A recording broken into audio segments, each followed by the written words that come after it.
Hi friends, Barrett Laurie here, and welcome to my channel. I am so excited about today's episode of Let's Talk About the Butt Stuff because I have some major, giant, huge, exciting news. But before that, we're gonna take care of some basics, and you know what they are. If you haven't already subscribed to this channel, what are you waiting for? Click that subscribe button and ding the bell.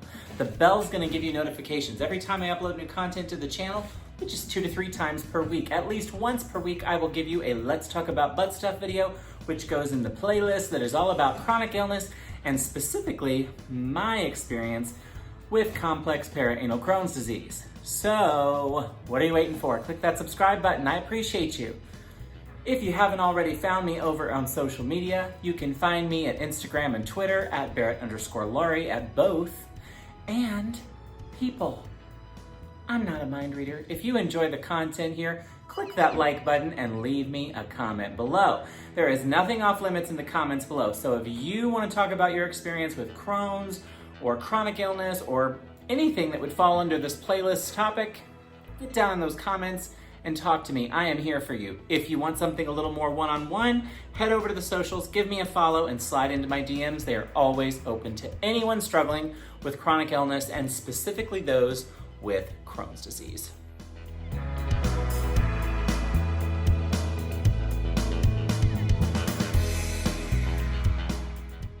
All right, y'all. This is the video I have been waiting to give you. Why, you ask?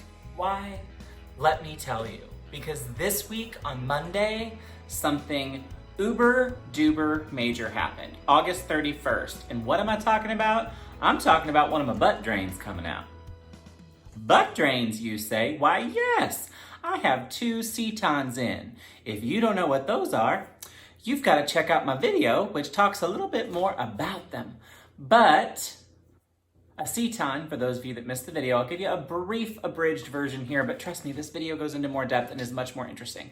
However, what is a Seton? A Seton is a little plastic tubing that is run through the tract of an anal fistula. I have complex perianal Crohn's disease. My type of Crohn's, when I'm in flare, manifests in the form of anal fistulas. Not really, but well, how do they treat that, you ask? Well, if you have Crohn's disease, they're going to give you a Seton. And a Seton is a little, like I said, plastic tubing that loops through the tract of the fistula and will form a sort of loop that allows all of the drainage from the infection to drain out onto some gauze padding or whatever you decide to put in your crack or your no-no place. And it allows it to heal. So that's what a Seton does. I have 2 of them. 2.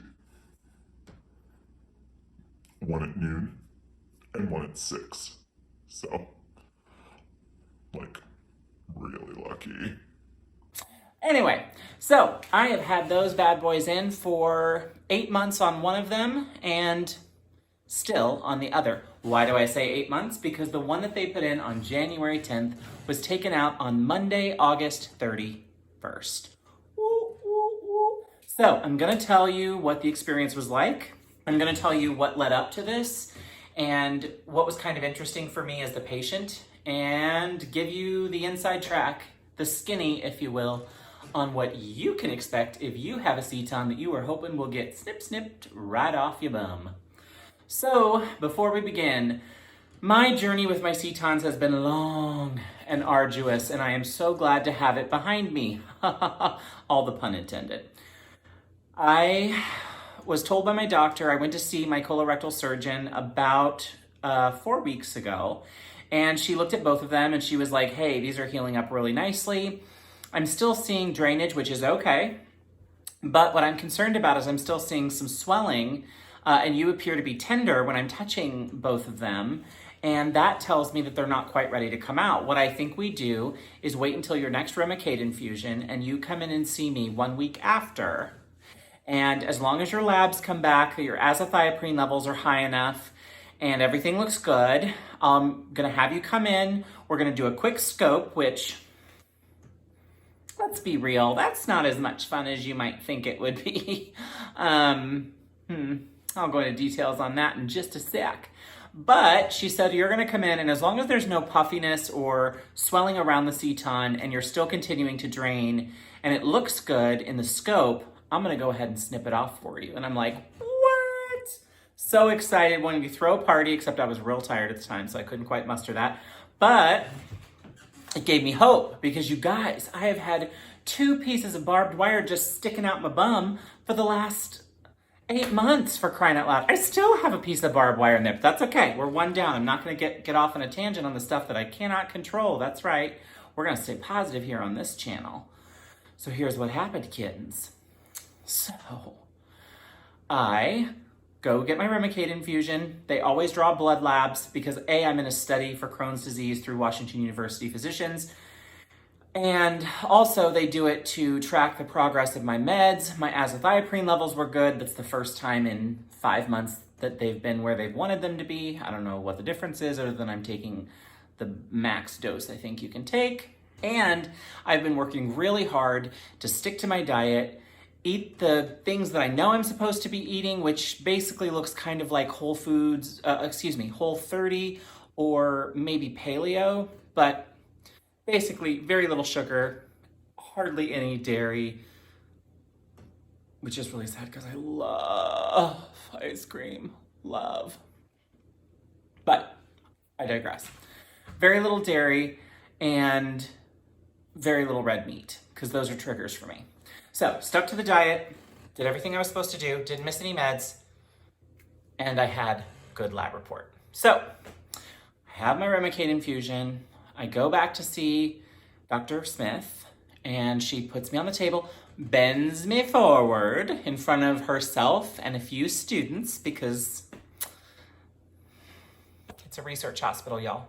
They teach, so they've always got students in there, and at this point, I can't exactly say I'm shy, because half of the med students at Washington University have looked at my no-no place. So you get over that and miss real quick.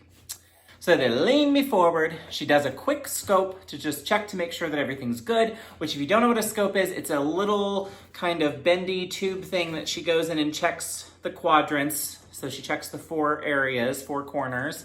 And I guess she saw something that told her that things were looking good. I didn't have any tenderness in the area. I did still have some draining, but it was minimal.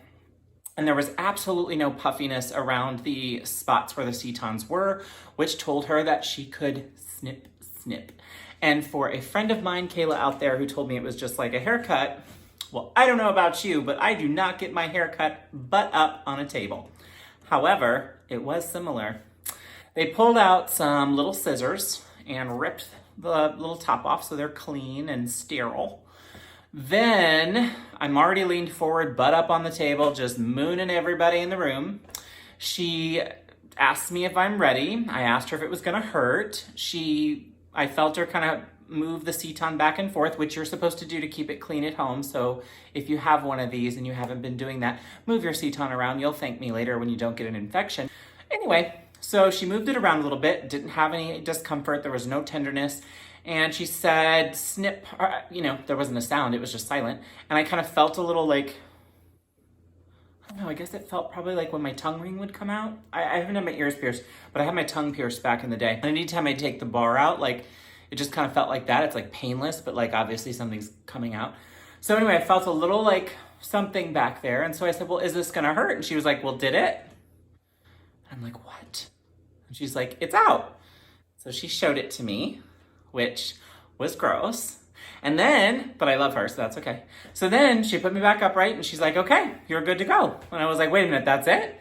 Like, I had to come in here and like go under anesthesia and you had to like go in there and like get all that going, and I just come in here and you snip it like it's nothing? And she was like, yeah, pretty much that's it.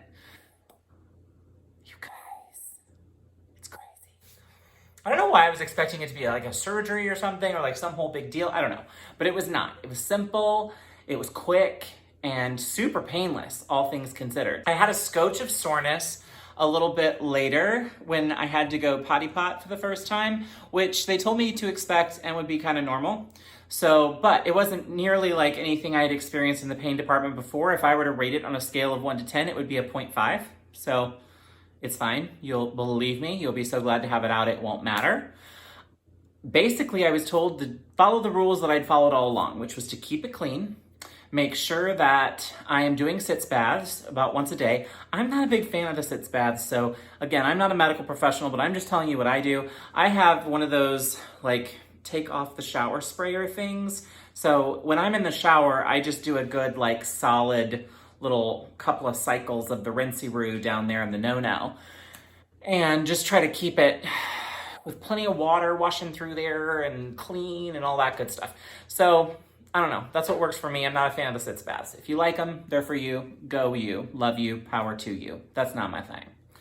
Anyway, the exciting news was she told me I could schedule an appointment after my next Remicade dose, which is every 6 weeks now, after a giant fight with my insurance company. I can get the second one taken out. What? Like, I'm telling you what, I could have kissed every single one of those medical students if they weren't wearing masks and acting super weird about the fact that I was like doing a butt dance on the table while they were like putting me back down. Would have kissed them all. But they had that like horrified look on their face. And we'd all like shared an experience that was unusual, I get that. But I was excited, all right? I was like, wait a minute. I'm getting both of these out? And she's like, yes, it looks like they're both coming out by the end of the year. What? So major, so excited. So a couple of things. For anyone out there who has Setons in, do not lose hope. Do not give up. It will get better. Yes, I have heard of people having to have them in forever. However, my doctor told me even the people who have them in forever don't really have them in forever. At some point they fray, they fall out on their own, and usually by that point the tract is healed. So just follow the course of action, whatever your doctor is laying out for you, whatever meds they're telling you to take. If they're having you do Remicade infusions, what have you, do it. Do what they tell you to do. It will work. I am so excited I cannot even begin to tell you. I will give updates once I have the second one removed in October, which is in the middle of October.